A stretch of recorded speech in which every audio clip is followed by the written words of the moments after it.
አላሁ አክበር። ኳል የምትመለከተው የሙስሊሞች ማዕበል የት ከተማ ለምን ዓላማ ይወጡ ይመስልሃል? እስኪ ድሩ ልስጥ ገምት። ሃሌሉያ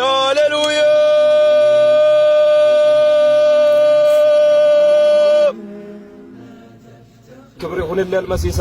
መጠጥና ጭፈራ ቤት ወይንም ዝሙት ቤት የማያረክሰውን ምድር የሙስሊም ጀሰድ ያረክሰዋል ብለው ነው የሚያስቡት። ሰላሙ አለይኩም ወራህመቱላሂ ተዓላ ወበረካቱ። ውድና የተከበራችሁ የኑር ቤተሰቦች እንዴት አላችሁ? እንግዲህ ሰሞኑን እየሰማነው ያለው በአክሱም የተከሰተ ሁኔታ በጣም ያሳዝናል። እንግዲህ ሁላችንም አዝነናል። የቻላችሁትን ሶሻል ሚዲያ እንድትንቀሳቀሱ አደራ ማለት ፈልጋለሁኝ። እንግዲህ በአክሱም ከተማ ያለው ውጥረት አሁንም እየተባባሰ እንደሚገኝ ነው እንግዲህ መረጃዎች የሚያሳዩት። ከዛሬ ሰኞ ጀምሮ እንግዲህ አንዳንድ አካላት በአክሱም ሙስሊሞች ነዋሪዎች ላይ መኖሪያ ቤቶች ላይ ያነጣጠረ ጥቃት ለመፈጸም እንግዲህ እንቅስቃሴ እያደረጉ መሆኑን እዛው አካባቢ ያሉ ነዋሪዎች መረጃ ሰጥተዋል። በአሁኑ ሰዓት በአክሱም ከተማ ሙስሊም ነዋሪዎችን ኢላማ ያደረገ ጥቃት ለመሰንዘር እየተደረገ ያለው ዝግጅትና እየታየ ያለው ከፍተኛ ውጥረት የከተማዋን ሰላም ብቻ ሳይሆን የሀገርን ሕልውና አደጋ ላይ የሚጥል እጅግ አደገኛ ክስተት ነው።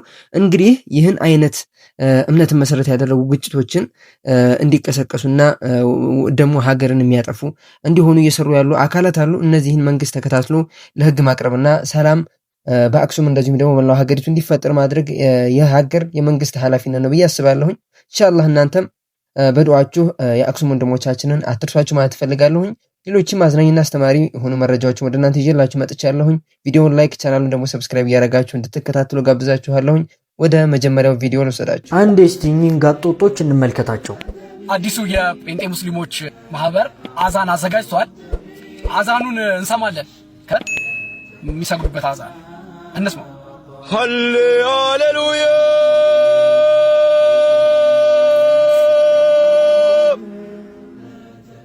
ክብር ይሁንልህ መሲሳ ከዘላለም ሞት ላዳነ ሙስሊም ከሆናችሁና ይሄ ቪዲዮ ከደረሳችሁ ኮመንት ላይ አላሁ አክበር እያላችሁ ይሄን ቪዲዮ በደንብ ሼር፣ ኮፒ ሊንክ፣ ዱዊት፣ ሪፖስት በማድረግ ለሚመለከተው አካል ጋር እንዲደርስ አድርጉ። እነዚህ ሁለቱ ቲክቶከሮች በእስልምና ተወዳጅ የሆኑ ተግባራት አዛንና ሰላት ላይ እያላገጡ እያፌዙ እያሾፉ ይገኛሉ። ለህግ ሊቀርቡ ይገባል። የእስልምና ወሳኝ የሚባለው አዛንና ሰላት ላይ እንደዚህ ተቀልዶ ዝም ሊባሉ አይገባም። የሚመለከተው አካል ወደ ፍትህ ሊወስዳቸውና እንደዚሁም ደግሞ እነዚህ ሰዎች ሊጠየቁ ይገባል። ይህን ቪዲዮ በደንብ ሼር በማድረግ ለሚመለከተው አካል እንዲደርስ አድርጉ። እንደዚህ አይነት ግለሰቦች የሚፈልጉት ዓላማ አይሳካላቸውም። ነገር ግን መንግስት እነዚህን ግለሰቦች ተቆጣጥሮ ለህግ ማቅረብ አለበት ብለን እናስባለን። አላኩልሃል እስቲ በወለጋ የታዘብነው አንድ ነገር ነበር። በጣም በሚገርም ሁኔታ የቁርአን ፕሮግራም ነበረ። እዛ እንግዲህ የነበረው ሙስሊም ማህበረሰብ የወጣው በጣም የሚያጅብና ፌስቡክ ላይ በጣም መነጋገር የነበረ ቪዲዮ ነበር። እስኪ አብረን እንመልከት። አላሁ አክበር። ኳል የምትመለከተው የሙስሊሞች ማዕበል የት ከተማ ለምን ዓላማ ይወጡ ይመስልሃል? እስኪ ድሩ ልስጥ ገምት።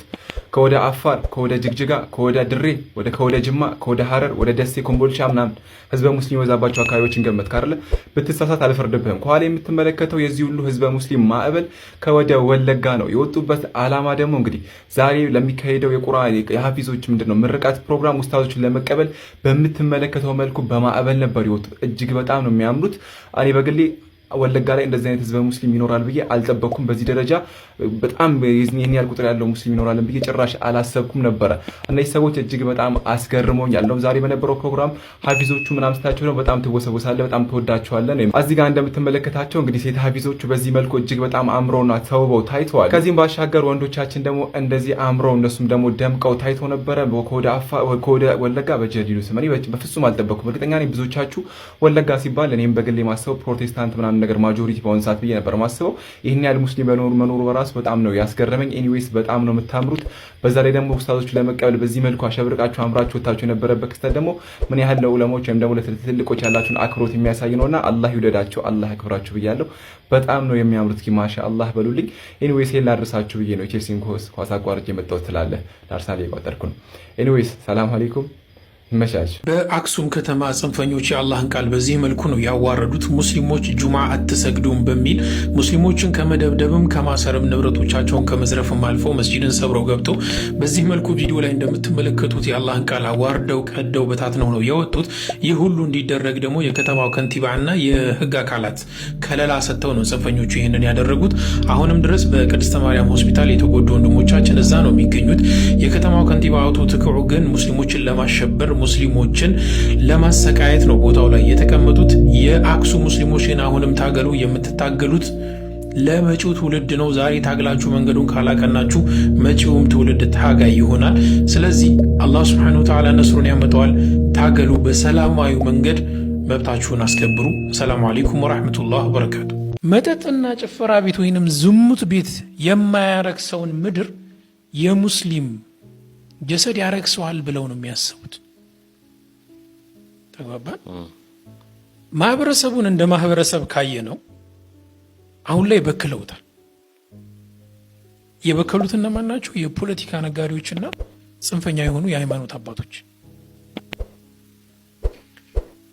ግለሰቦች። አይ ቲንክ 6 ቀበሌ ወይንም እንደዛ መሰለኝ ባልሳሳት አክሱም ላይ ያለው በእነዚህ 6 ቀበሌ ውስጥ ሁሉም ባለሀብቶች ወይንም ሰው ካለው ቤት ላይ 2 በ2 ወይም 3 በ3 የሆነች ክላስ መስጂድ አድርጎ ነው የሚጠቀመው። ጁምዓ ቀን እንዳየኸው ፀሐይ እየገረፈው ዝናብም ካለ ዝናብ እየዘነበበት ነው ጁምዓውን የሚሰግደው። በሳምንት አንዴ ነው እንደነገርኩ ማይክ የሚጠቀመው። የማህበረሰብ 13 መስጂድ አለው አክሱም ላይ ተብሎ ይወራል። መስጂድ እየተባለ ያለው አሁን ያለንበትን እቺና 3 በ3 ወይ 2 በ2 የምትሆን ክላስ አታክል 10 ሰው እንኳን መያዝ የማይችል መስጂድ ነው። ሰው ከራሱ ንብረት ላይ ቆርጦ የሰጠውን መስጂድ አለው ተብሎ የሚወራው ያ ነው። አክሱም ላይ አንድ የጤና እክል የነበረበት ቄስ ነበረ፣ መምህር። ከዛ ምን ይላችኋል?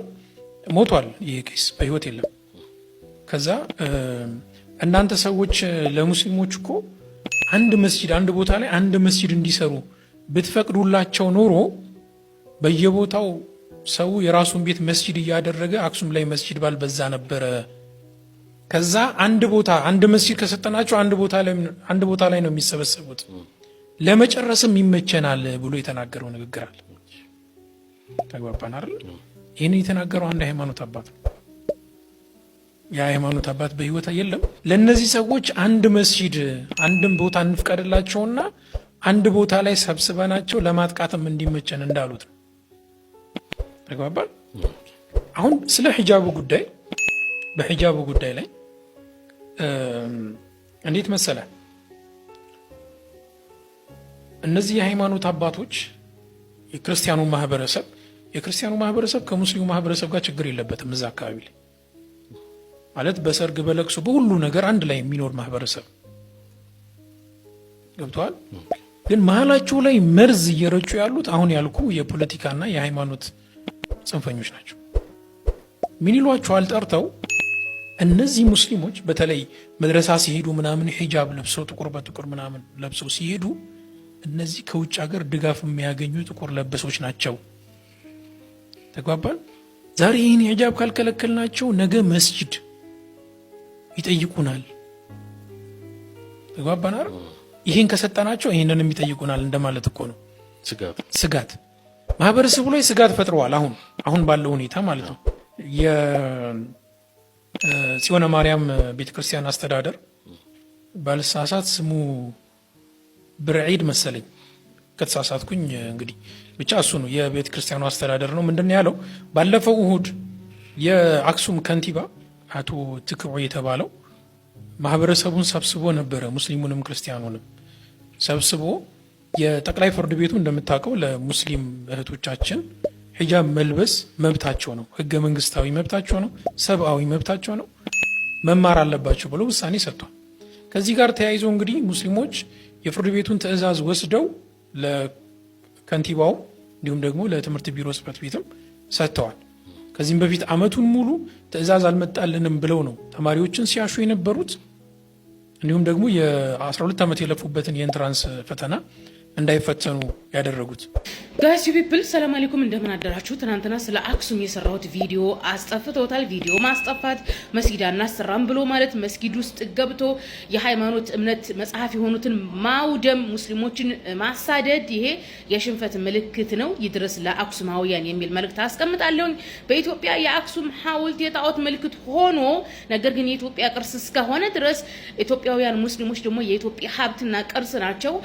አክሱማውያን ሙስሊሞች መብታቸው እንዲከበር አሁንም ዛሬም ነገም ጥሪ እናቀርባለን። በነገራችን ላይ አክሱማውያን ኦርቶዶክሶች አክሱማውያን ፕሮቴስታንቶችን ያሳድዱ ነበር። ነገር ግን በዚህ ሰዓት የፕሮቴስታንት ቤተ እምነት በአክሱም ላይ አለ። የሙስሊምን ቤተ እምነት እንዲኖር ጥሪያችንን እናቀርባለን።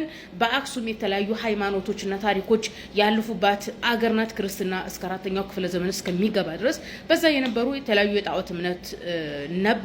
ለምሳሌ ሴቶቹ ጆሯቸው ላይ የሚያንጠለጥሉት ጆሮ ጌጡ የጣዖት እምነት ምልክት ነው። በአክሱም የነበረ የአክሱም ሐውልት ራሱ የጣዖት እምነት ምልክት ነው እና የአክሱምን ሐውልት የጣዖቱን ምልክት የኢትዮጵያ ቅርስ ብላችሁ ተቀበላችሁ አክሱማውያን ሙስሊሞችን ማሳደድ ምን የሚሉት ነው? አክሱማውያን ኦርቶዶክሶች እንድትመልሱልኝ በትህትና እጠይቃለሁ። ፍትህ ለአክሱም ሙስሊሞች።